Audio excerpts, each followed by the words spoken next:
Terima kasih untuk anugerah dan kasih-Mu yang senantiasa baru di dalam hidup kami. Mari kita berdoa bersama-sama. Ulangi seperti apa yang saya ucapkan.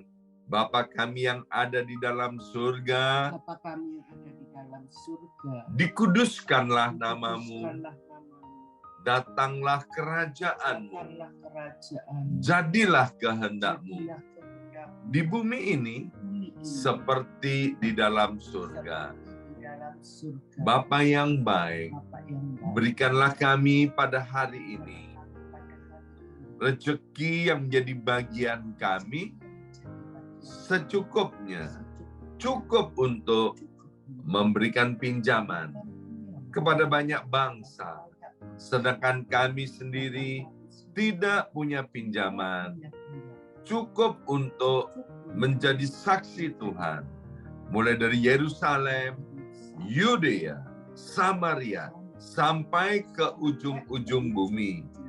Cukup untuk menjadikan semua bangsa murid Kristus dan membaptis mereka dalam nama Yesus. Terima kasih Bapa untuk rezeki yang secukupnya, dan ampunilah dosa-dosa kami, ampunilah kesalahan kami, seperti kami pun mengampuni orang-orang yang bersalah kepada kami. Dan janganlah masukkan kami ini ke dalam pencobaan, tetapi bebaskanlah kami dari segala yang jahat, sebab Engkaulah yang empunya kerajaan, kuasa, dan kemuliaan sampai selama-lamanya. Dalam nama Tuhan Yesus, kami sudah berdoa. Haleluya, haleluya. Mari Bapak Ibu sekalian, sekarang kita bersama-sama secara serempak dan serentak kita akan menggemakan Mazmur 91. Alkitab berkata, mati dan hidup dikuasai oleh lidah. Siapa suka menggemakannya akan memakan buahnya. Dengan suara yang keras, suara yang lantang dari tempat kita masing-masing, mari kita bersama-sama berkata 2, 3. Mazmur 91. Orang yang duduk dalam lindungan yang maha tinggi dan bermalam dalam naungan yang maha kuasa akan berkata kepada Tuhan, tempat perlindunganku dan kubu pertahananku, Allahku yang kupercayai. Sungguh Tuhanlah yang akan melepaskan aku dari jerat penangkap burung dan dari penyakit sampar yang busuk. Dengan kepaknya Tuhan akan menundungi aku. Di bawah sayapnya aku akan berlindung. Kesetiaan Tuhan ialah perisai dan pagar tembok. Amin, amin, amin. Terjadi di dalam nama Tuhan Yesus. Aku tak usah takut terhadap kedahsyatan malam, terhadap panah yang terbang di waktu siang, terhadap penyakit sampar yang berjalan di dalam gelap, terhadap penyakit menular yang mengamuk di waktu petang.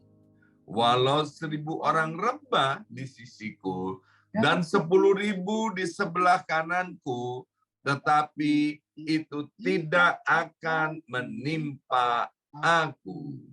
Aku hanya menontonnya dengan mataku sendiri dan melihat pembalasan terhadap orang-orang fasik. Sebab Tuhan ialah tempat perlindunganku, yang maha tinggi telah kubuat tempat perteduhanku. Amin, amin, amin.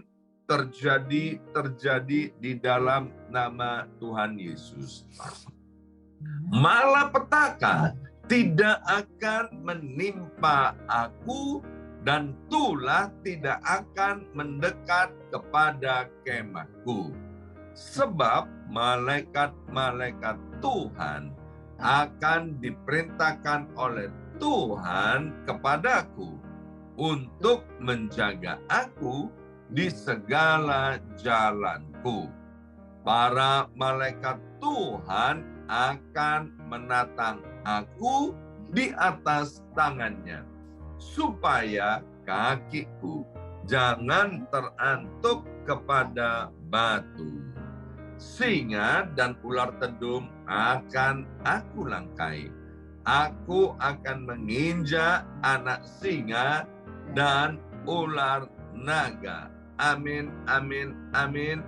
Terjadi di dalam nama Tuhan Yesus. Sungguh hatiku melekat kepada Tuhan, maka Tuhan akan meluputkan aku. Tuhan akan membentengi aku, sebab aku mengenal nama Tuhan. Bila aku berseru kepada Tuhan, Tuhan akan menjawab.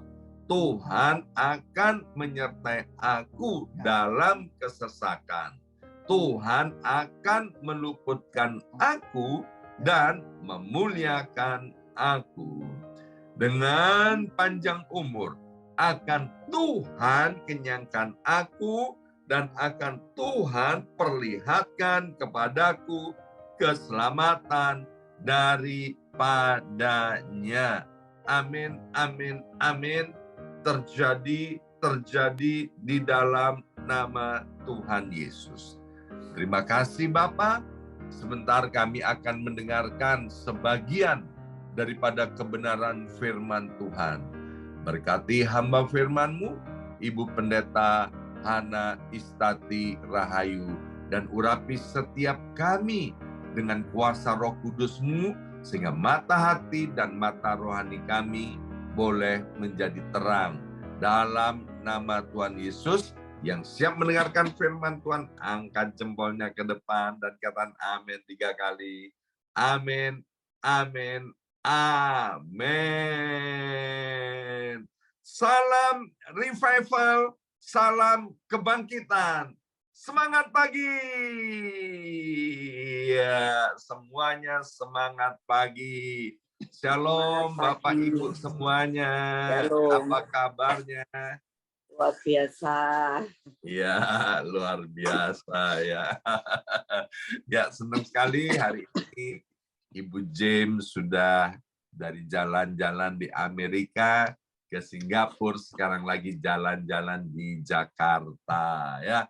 Luar biasa, boleh bersama-sama kita kembali. Ya, silakan Bu James, waktu dan tempat untuk Ibu James. Ya, pada sore hari ini, pagi hari di Amerika dan sore hari di Indonesia. Salam kebangkitan. Saudara, tema pada saat ini yaitu hati-hati di dalam mengambil pilihan. Mungkin saat ini saudara diperhadapkan dengan sebuah pilihan untuk mengambil sebuah keputusan yang tepat. Tapi ingat, pilihan yang salah itu akan membawa kita kepada keputusan yang salah dan hasil yang salah. Makanya dalam hidup itu, setiap keputusan yang salah akan membawa kepada hasil yang salah. Oleh karena itu, di dalam hidup kita ambil harus sungguh-sungguh benar-benar, sehingga pilihan kita yang kita ambil itu tidak membawa kita ke dalam celaka dan merugikan hidup kita. Dalam hidup kita ini kita harus benar hati-hati untuk memutuskan. Karena pilihan itu bisa membuat kita menjadi berkat dan juga bisa menjadi beban. Baik dalam usaha, dalam keluarga, dalam menentukan pasangan hidup. Dalam hidup kalau kita mengambil keputusan salah, maka itu akan merugikan hidup kita dan bahkan bisa menghancurkan hidup kita. Bagaimana kita sebagai orang percaya bisa memutuskan pilihan-pilihan yang harus kita pilih benar dan tidak mengetahui. Maka pada sore hari ini kita belajar dalam Alkitab ada dua orang dari satu rumah, dari satu keluarga yang sama-sama diberkati dan akhirnya mereka harus memutuskan untuk meninggalkan rumahnya. Tetapi kita mau belajar bagaimana cara mereka menentukan pilihan dan keputusan ketika mereka meninggalkan rumahnya. Yaitu orang yang bernama Lot ya, dan Abraham. Lot punya om namanya Abraham. Jadi Lot ini masih muda. Abraham itu sudah lebih tua. Dan dua orang ini harus memutuskan pilihan mereka. Pilihan dari daging kita atau dari Tuhan. Kedua orang ini pegawainya bertengkar. Ya. Kedua orang ini diberkati Tuhan. Masing-masing punya ternak banyak. Sehingga akhirnya masing-masing pegawainya itu saling bertengkar. Dan Abraham menyilahkan Lot ya untuk memilih terlebih dahulu kemana mereka akan pergi dan kemana mereka harus pergi. Kenapa? Karena satu negeri itu tidak bisa menampung kekayaan mereka. Saudara, oleh karena itu kita tidak usah ragu. Kalau setiap kita itu sungguh-sungguh dekat dengan Tuhan, pasti kita tuh diberkati secara luar biasa seperti Abraham dan Lot ini. Zaman dahulu kekayaan seorang itu tidak tergantung dengan ukurannya uangnya di bank. Karena pada waktu itu belum ada bank. Tapi ukurannya itu dengan ternaknya. Banyaknya ternaknya. Sehingga akhirnya karena ternaknya ini saking banyaknya, saudara. Sehingga pegawainya ini berantakan, nih, saling bertengkar. Saudara, kadang-kadang kekayaan itu bisa membuat saudara bertengkar. Karena pegawai saling bertengkar, takutnya nanti Abraham dan Lot juga bisa bertengkar. Karena tempat sudah tidak bisa menampung kambing dan domba. Maka apa yang mereka berniat untuk meninggalkan tempat itu, negeri itu, dan memilih tempat bagi mereka masing-masing.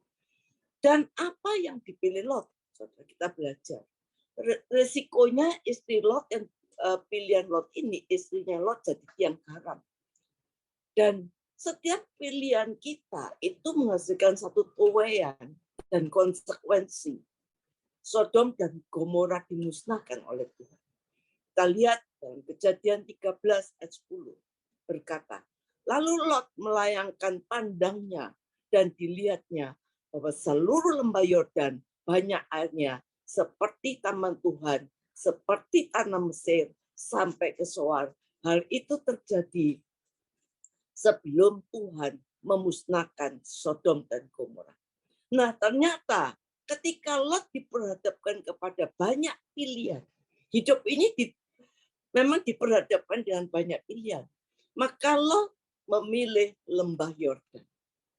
Saudara, kenapa Lot memilih lembah Yordan?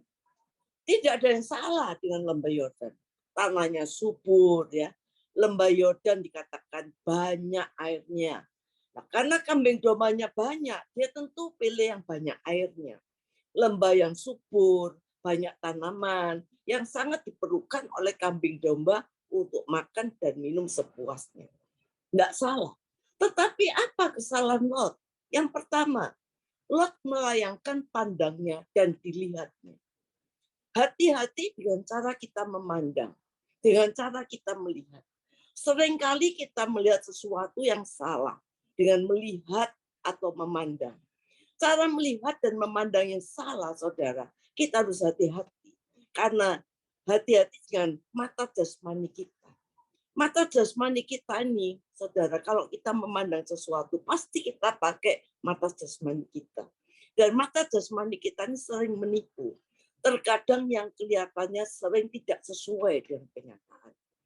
Saudara, mata ini sangat berbahaya, saudara. Manusia pertama, Hawa, jatuh dalam dosa karena juga salah menggunakan mata. Semua boleh dimakan, tetapi satu ini pohon ini buahnya tidak boleh dimakan. Buah yang baik dan yang jahat. Hati-hati saudara dengan mata. Hanya melihat dan menarik perhatiannya. Ini yang sering mata kita menarik. Keinginan, saudara. Dan saudara, keinginan daging ini melahirkan dosa. Hati-hati dengan keinginan mata. Akan selalu membawa kepada keinginan daging. Dan hati-hati kita sungguh-sungguh dalam memakai mata. Saudara, jangankan kita. Seorang nabi yang bernama Samuel itu memakai mata jasmaninya. Waktu Tuhan menyuruh mengurapi anak Isai, apa yang dilakukan oleh Samuel? Waktu Samuel melihat Abinadab, terbesit dalam pikirannya, wah ini cocok, ini yang dipilih Tuhan. Karena orangnya ini kekar, dilihat, dia pandang orangnya ini dengan mata kekar, prajurit. Ya. Tapi ternyata enggak. Ya, ternyata Tuhan tidak memilih dengan melihat dengan mata, tapi Tuhan melihat seorang dari mata hatinya. Saudara, mata hati ini penting, bukan mata rohani. Saudara. Sebagaimana Tuhan bilang sama Samuel, aku melihat hati. Terkadang kita dalam mengambil keputusan dalam hidup, Tuhan ingin kita memakai mata rohani kita. Kita tanya sama Tuhan, supaya apa? Supaya kita tidak salah mengambil keputusan.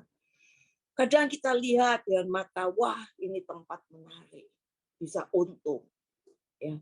Ternyata waktu kita taruh uang kita di sana, wah ini investasi besar, ya. Bunganya tinggi. Wah kita taruh investasi di situ. Tapi akhirnya amblas, saudara. Karena kita lihat dengan mata. Karena asalnya kita tergiur dengan apa yang kita lihat dengan mata. Saudara, tanpa kita tanya dengan Tuhan. Begitu juga dengan Lot. Dia memilih lembah Yordan. Dia langsung lihat dengan mata tanpa dia tanya sama Tuhan. Seperti yang dia lihat dengan mata, seperti taman Tuhan, seperti taman Eden. Saudara, itu yang dilihat. Terus tidak saja dia lihat lembah Yordan itu seperti taman Tuhan. Dan yang kedua dikatakan banyak airnya. Apa yang salah? Kambing domba banyak, tidak salah dia perlu banyak air.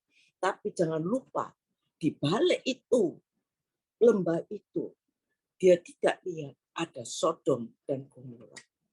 Saudara jangan lupa, kita cuma lihat keuntungan. Tapi di balik itu, ada malah petaka yang mengintip untuk membuat kita terjerumus.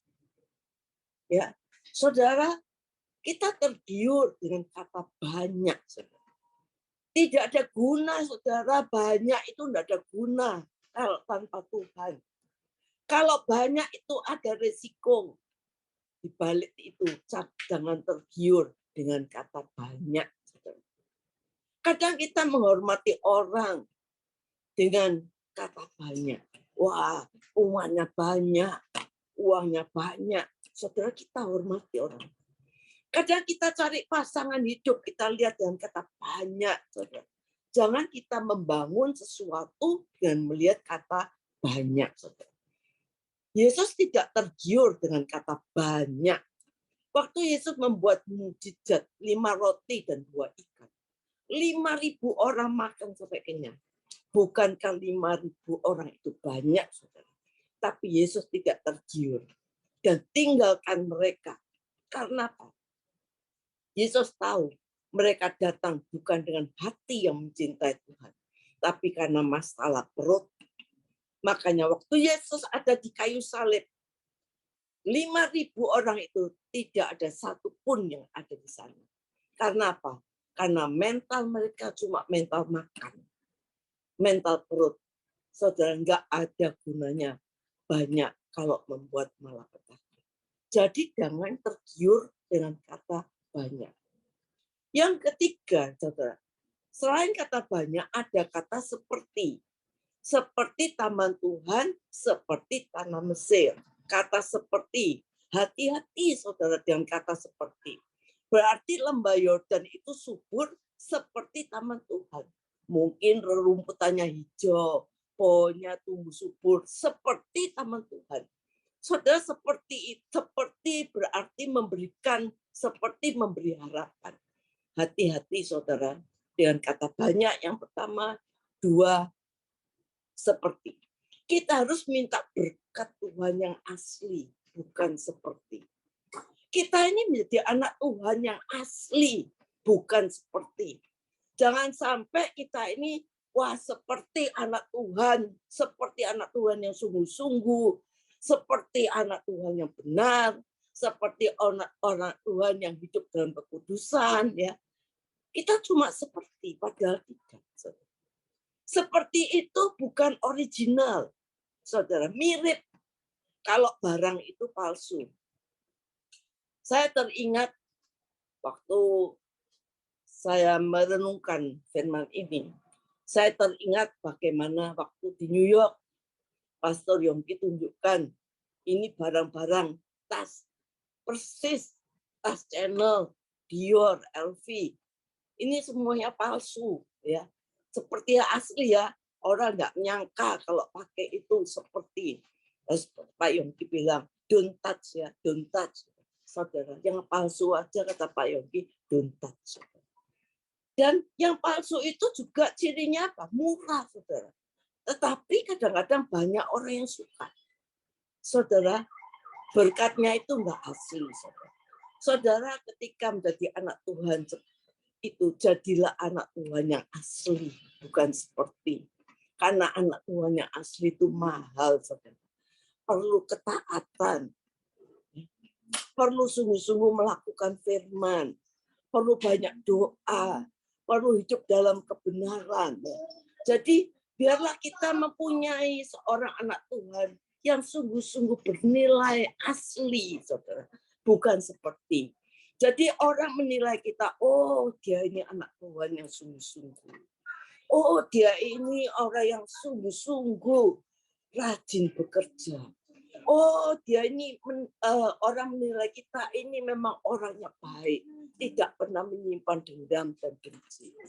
Saudara, jangan kita menjadi seperti, tapi kita jadi anak Tuhan yang asli. Saudara. Hidup itu jangan seperti. Ada orang meniru hidupnya seperti public figure. Saudara, kita diciptakan menurut ukuran kita. Kita diciptakan Tuhan seperti diri kita. Nggak usah kita niru orang lain. Saudara, kalau kita niru public figure umpamanya, itu pasti beda. Karena apa?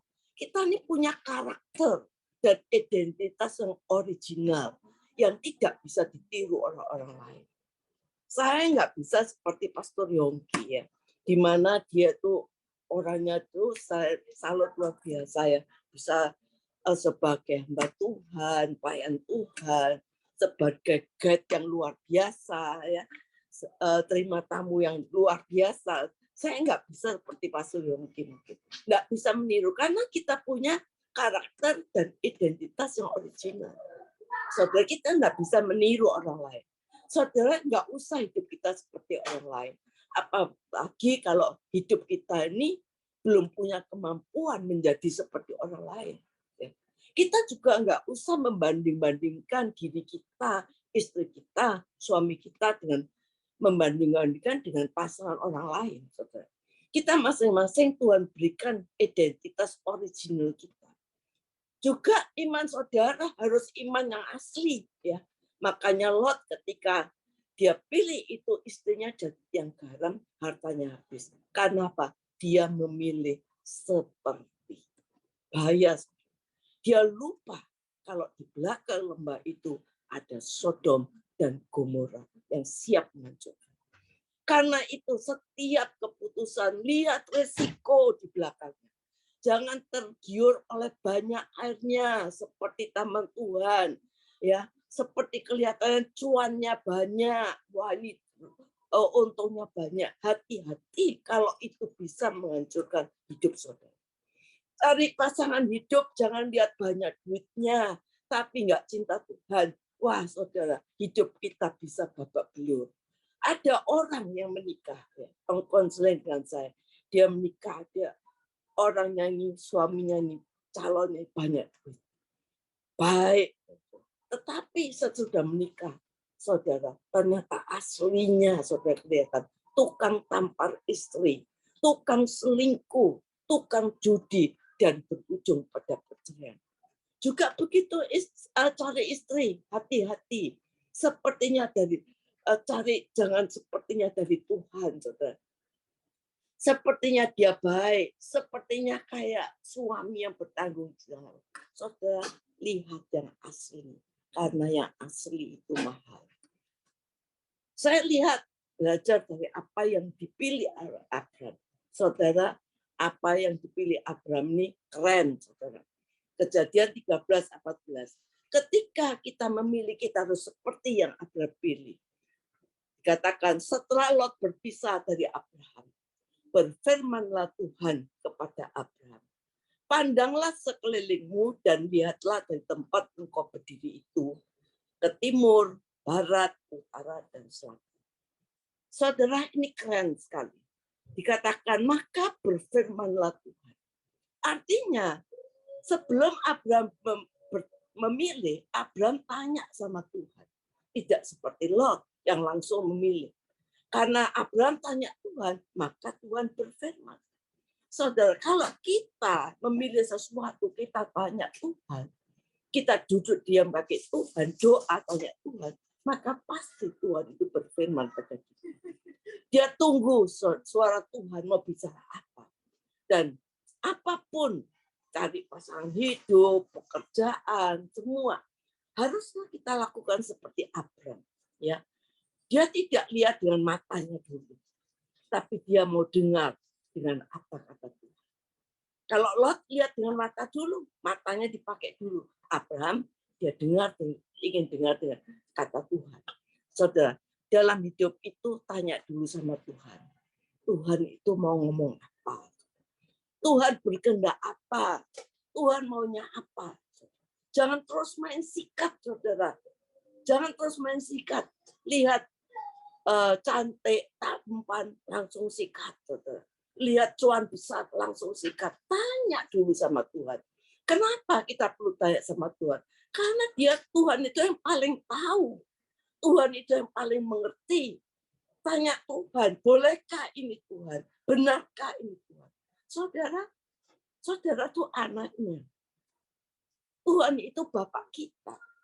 Ketika saudara berdoa, dia tahu dan dia akan menjawab.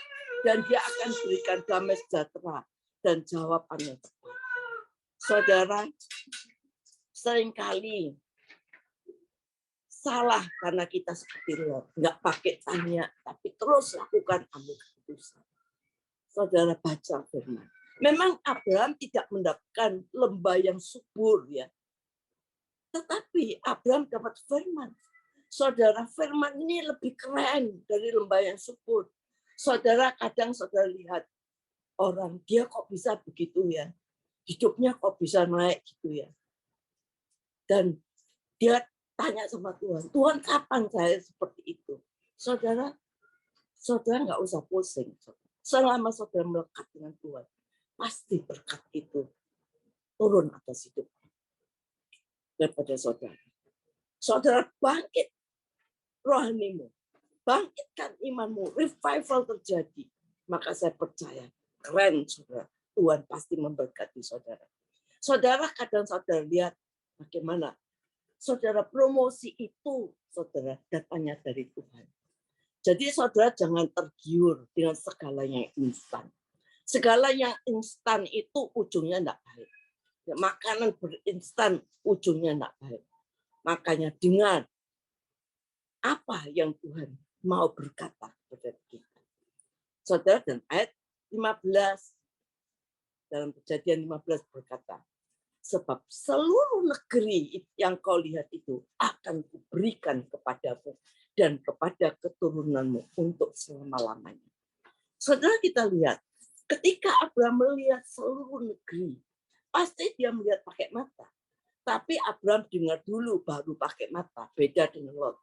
Saudara, ketika dia melihat pakai mata, mungkin dia lihat negeri itu tidak sesubur lembah Yordan. Tidak sehijau lembah Yordan. Tapi yang paling luar biasa, pandanglah sekelilingmu yang akan kuberikan kepadamu. Saudara, yang paling penting, bukan tempatnya, saudara. Tidak subur, bukan tidak hijau, tidak subur, nggak apa-apa, bukan tempatnya. Nggak penting, saudara. Yang penting siapa yang memberinya. Saudara, dalam hidup kita, dalam bisnis kita, pekerjaan, keluarga, bukan dengan siapa, tapi apa, siapa dalam hidup kita, itu yang penting. Maka dalam hidup saudara, jangan pernah kita mengasihi diri kita sendiri. Kenapa ya Lot dapat tambah subur ya, sedang aku belum. Kalau Abraham sebagai manusia tentu kadang-kadang dia mengeluh dan berkata, aduh, nggak seperti yang diberikan Lot ya subur.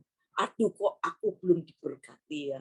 Mungkin kita belum, aduh, aku kok belum diangkat ya. Aduh, pekerjaanku kok berat ya. Aduh, aku kok dipulihkan. Saudara, kalau saudara tahu benar, siapa yang ada di dalam dirimu, saudara akan penuh revival, saudara akan bangkit. Saudara, lebih penting siapa yang ada di dalam diri saudara. Itu pilihan yang sangat tepat dan keputusan yang paling tepat. Makanya bedanya dari Lot dan Abraham ialah Lot pakai matanya dan tidak melibatkan Tuhan. Tapi Abraham tanya sama Tuhan, dengar suara Tuhan, baru pakai matanya. Dan Tuhan bilang, tempat yang kau lihat itu akan menjadi milikmu dan keturunanmu untuk selama-lamanya. Saudara, kita lihat, kalau Tuhan memberikan kepada kita, berkat yang Tuhan berikan kita, bukan saja kita nikmati, tetapi kita menikmati sampai keturunan kita. Kalau Tuhan memberkati hidup kita, sampai keturunan kita, anak cucu kita, pasti diberkati, saudara. Saudara, keputusan yang tepat itu datangnya dari mana? Hati kita yang mengandalkan Tuhan. Oleh karena itu, saudara, andalkan Tuhan. Jangan kita pakai mata kita dulu, tapi kita dengar, tanya sama Tuhan. Pakai pendengaran kita, dengar apa kata Tuhan. Kita nih anaknya loh. Ya, nggak usah sungkan-sungkan. Dia nih bapak kita. Seorang bapak itu kalau anaknya minta, dia pasti kasih, saudara. Bapak yang baik itu, yang di dunia ini mengasihi kita, apalagi Bapak kita di surga. Saudara, sediakan semuanya bagi kita. Sebelum kita bertobat, dia sudah sediakan semuanya bagi kita. Apalagi setelah kita sungguh-sungguh menjadi anaknya. Ayo kita revival, bangkitkan imanmu, bangkitkan rohanimu. Ya, bangun imanmu. Bukan lihat banyaknya, bukan lihat banyaknya, bukan seperti, tapi sungguh-sungguh kita mau menjadi anak Tuhan yang asli. Maka anak Tuhan yang asli akan mendapatkan berkat yang asli, yang dapat dinikmati sampai keturunannya untuk selama-lamanya. Amin. Saya berdoa untuk saat ini di antara saudara, yang mungkin saat ini saudara sedang di dalam posisi untuk mengambil keputusan, entah itu pekerjaan, pilihan pasangan hidup, ya. Ayo saudara, kita mau berdoa, tanya sama Tuhan. Sehingga akhirnya seperti Abraham, Tuhan berfirman kepada Abraham. Jangan grudak-gruduk, saudara, sikat sana sini. Ayo kita tanya sama Tuhan. Maka saya percaya kalau kita tanya Tuhan, kita minta Tuhan, kita percaya siapa yang ada di dalam diri kita. Kita nggak perlu lihat apa. Nggak mungkin kelihatannya nggak subur, saudara. Nggak apa, saudara. Yang penting siapa yang memberi. Kalau yang memberi Tuhan, Tuhan tidak memberi yang jelek.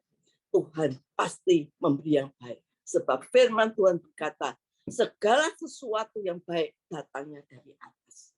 Oleh karena itu, ayo bangkitkan. Ayo kita bangkit, revival, bangun rohanimu bersama Tuhan. Saya percaya Tuhan memberkati saudara. Amin.